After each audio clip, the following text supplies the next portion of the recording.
Saneamento básico não é apenas uma questão de infraestrutura, mas um fator importante quando o assunto é reduzir desigualdades, proteger populações vulneráveis e fortalecer a adaptação às mudanças climáticas. O estudo A Vida Sem Saneamento, para quem falta e onde mora essa população, do Instituto Trata Brasil, mostra um cenário alarmante em que a falta de saneamento básico afeta principalmente populações mais vulneráveis. E esses grupos acabam mais expostos aos impactos das mudanças climáticas. A gente vai receber aqui ao vivo no Fast Money o Renato Médicis, que é vice-presidente regional da AEGEA, e vai falar com a gente sobre a importância dessa discussão lá na COP30. Tudo bem? Boa tarde, seja muito bem-vindo ao Fast Money. Boa tarde a todos. Bom estar aqui para falar com vocês. A gente que agradece a sua presença. O Felipe Machado, nosso analista, está aqui, Renato, para participar da conversa também.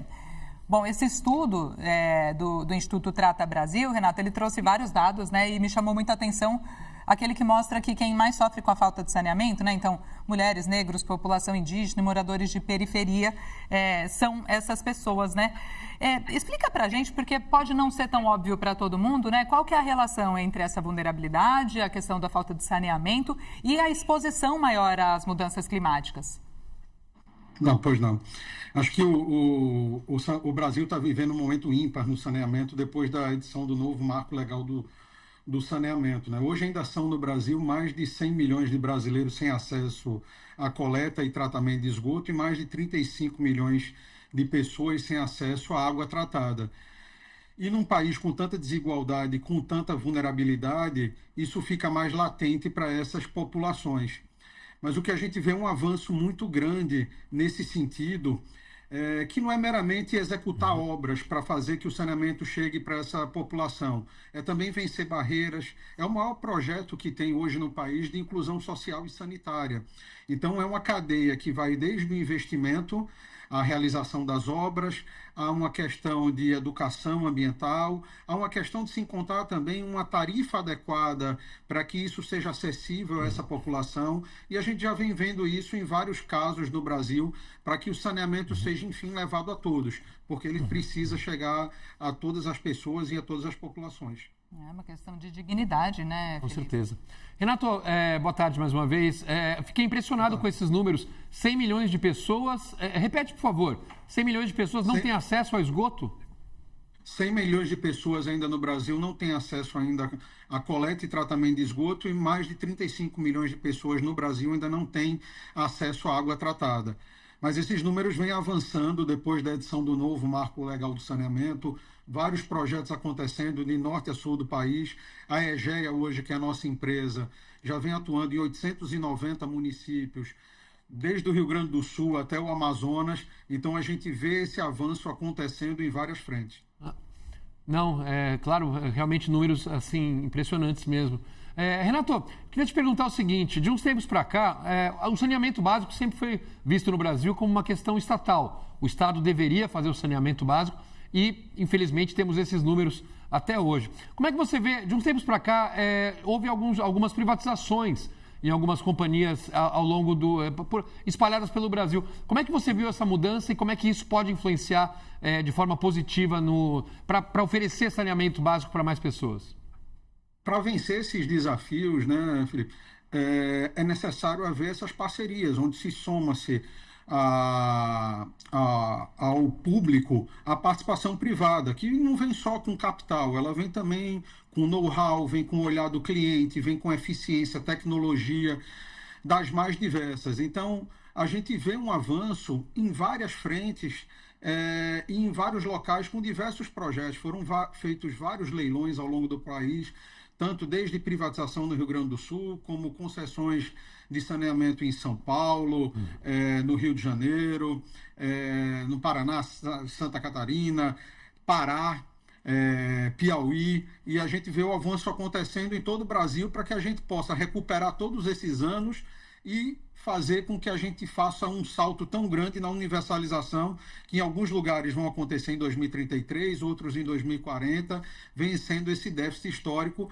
e fazendo essa inclusão social. Acho que isso é o grande benefício que o saneamento leva. Então, água tratada é vida, é saúde, é qualidade de vida, é dignidade. Então, a gente vê que essa soma já causa um grande avanço aí no investimento no país. E, bom, Renato, vocês por aí têm acumulado bastante experiência na Amazônia, né? E é importante mesmo, né? Vai ser o palco ali da COP30, enfim. E com projetos bem grandes em Barcarena, Manaus, né? E em Belém também. Como que esses casos ensinam? O que eles trazem, né, para vocês e que você pode compartilhar com a gente sobre como é que é operar, né, em territórios complexos, mas que também tem tanto potencial para a transformação? E, assim, é bom poder contextualizar isso, né? Quando você pega a Amazônia e falar de Amazonas, Pará, e você falar que ainda tem pessoas que não têm acesso à água tratada, parece até um dilema em regiões onde a gente vê tanta água e essa abundância, mas é preciso que a água chegue com qualidade à casa das pessoas. E acho que quando a gente fala disso, de pessoas, essa questão do relacionamento, do conhecer a cidade, de estar próximo, fez com que a EGEA conseguisse avançar nesse sentido com diversos cases. Quando a gente fala de Manaus, Manaus é uma cidade com 2.200.000 habitantes. E você andando pela cidade, você tem diversas populações invisíveis, que são aquelas populações que não estão ali nas principais avenidas, nas principais ruas, mas que elas estão em alguns núcleos urbanos vivendo em palafitas, por exemplo. Mas nem por isso essas pessoas não precisam ser atendidas ou não devem ser atendidas com um serviço público de qualidade. E a gente conseguiu vencer isso em Manaus, implantando um primeiro case numa região de um beco de palafitas, no Beco do Nonato, onde essas pessoas hoje têm água tratada e esgoto coletado e tratado. E tem uma tarifa adequada à capacidade de pagamento deles. Quando você fala assim de dignidade, né, muitas vezes não está no natural de todo mundo entender o valor do que é isso para essas pessoas. Muitas dessas pessoas não têm nenhum comprovante de endereço. Então, quando ela recebe uma conta de um serviço público, como de água e de esgotamento sanitário, ela tem pela primeira vez um comprovante de endereço. E foi também nesse local, na Vila da Barca, em Manaus, foi feito também um grande programa de ampliação de tarifa social. O que é a tarifa social? É a tarifa com 50% de desconto para essa população vulnerável. E nessa população das palafitas de extrema vulnerabilidade, o que é que foi feito? Essas pessoas que vivem nessa extrema vulnerabilidade pagam apenas R$10. Elas pagam apenas R$10 pela conta de água e esgoto. Então, assim, ela tem acesso a mais de 10.000 litros de água por apenas R$10. Então, isso faz com que essas pessoas consigam ter dignidade e acesso ao serviço. E esse caso de sucesso que a gente teve em Manaus foi replicado agora no Pará. A EGEA venceu em abril concessão de saneamento no Pará para atuar em 126 municípios do Pará, mas que a gente já começou imediatamente o projeto em Belém, onde a gente está fazendo mais de 200 milhões de investimento para melhorar a qualidade e a regularidade da água, até com vistas da COP, mas a gente preferiu começar atuando para uma comunidade chamada Vila da Barca, que é uma vila historicamente que passa por problemas, pessoas de extrema vulnerabilidade, e que a gente iniciou fazendo esse mesmo projeto em Manaus de levar água tratada e esgoto coletado e tratado. Então são quase 5.000 pessoas que agora já no final do ano já têm a coleta e o tratamento de esgoto e água tratada. Então existem medidas, existem soluções técnicas, existe engenharia, existe o olhar social para que essas pessoas consigam estar pagando. E você citou também o caso de Barcarena. Barcarena é uma cidade que fica próximo a Belém, região metropolitana de Belém, cerca de 1 hora de balsa, e é uma cidade de 120.000 habitantes, onde a EGEA, em conjunto com o Poder Concedente e a Agência Reguladora, tomou a decisão de antecipar a universalização do saneamento em 10 anos. Então, agora, no mês de novembro, a cidade de Barcarena vai ser a primeira cidade do Pará com 100% de água tratada e 90% de esgoto coletado e tratado, mostrando que é possível, sim, fazer saneamento, levar dignidade, levar saúde e qualidade de vida para essa região do país. Muito importante tudo isso, né? E lembrando que o estado do Pará está entre os piores, né, na questão de saneamento básico, ainda está. Então, só esse tipo de ganho, né, já faz a COP30 já ter valido a pena, né? A proximidade dela. E tanta coisa boa ainda vai vir. Felipe. Renato, quando a gente pensa assim em saneamento, a gente às vezes pensa em, sei lá, às vezes na região norte, a região centro-oeste, algumas regiões que a gente acha que precisa, e precisam mesmo de mais estrutura de saneamento, mas isso acontece também até em estados como São Paulo, Rio de Janeiro, estados mais ricos.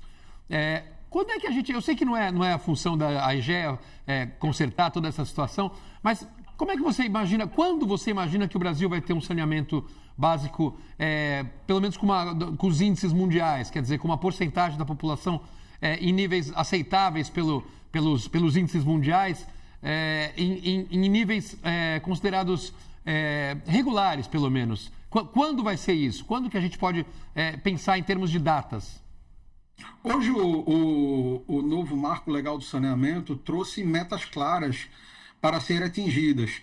Entre 2033 e 2040, todos esses novos contratos de concessão têm metas claras e objetivas de universalização do saneamento. Então, toda essa soma de esforços entre o público e o privado e o avanço desses grandes projetos, seja desde o Rio Grande do Sul até a região norte do país, de universalização do saneamento, tem tomado essa tração e deve estar acontecendo aí nos próximos 10, 15 anos aí que a gente vai vir trabalhando, todas as empresas que estão trabalhando, os governos, a soma de esforços para ter esse salto de qualidade que a gente já viu que já aconteceu de uma maneira muito clara nos últimos anos. Então, nos últimos 5 anos já houveram vários avanços, a gente vê cidade como Barcarena, no Pará, sendo entregue, a gente vê o saneamento em Manaus avançando, a gente vê o Rio de Janeiro, onde a AEGEA vem atuando, passando por diversas mudanças de acesso, onde a gente pôde levar água tratada